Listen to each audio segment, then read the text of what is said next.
Bisa mo. Ano? Putik ka naman. Wait lang, paano ka ate umakyat? Basta, putik ka naman. Sabunod, ate. Ano ba yan? Makit na bigyan. Hindi ka. Yan kasi, dyan ka pa kasi dumaan. Nakalak yung pintuan doon na kay mama yung susi. Kung kasi tumakas ka pa kasi. Kukuha-kuha ka. Kunin mo yun. Kukuha-kuha ka pa kasi ng gulay dyan. Luto-lutuan eh. Kung kasi bumaba ka pa yung susi na kay mama. Bisit ka talaga. Maliit lang ako, hindi ko ito kaya. Ate, Patong ka doon. Patong ka doon. Doon o dito. Dito. Oh, hindi yan. Ito. Kaya mo yan. Bilis yan. hindi ko yan kaya. Eh, paano?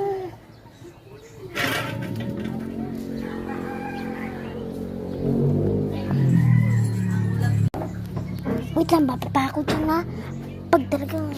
Pag talaga tayo hindi nakakakit dyan.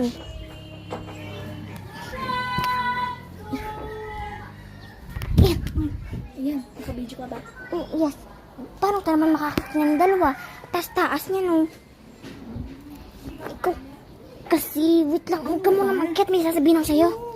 Ba't ka bumaba? Maglulutuan tayo sa taas. Sabi ni mami, huwag tayong bababa. Yung susi nandun sa kay mama. Makukuha natin nandun tayo sa taas. Akitin natin ito. Tumago tayo. Nandiyan si tita. Pag talaga pilitin ako dito na sa mo, ikaw kasi bababa ka pa. Ano, nakatulala ka na ngayon? Pero wala na.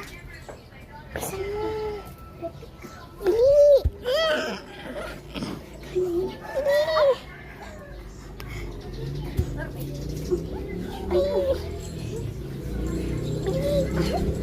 Nakakit na! Mabilis! Masan ko? Mama. Ate, oh.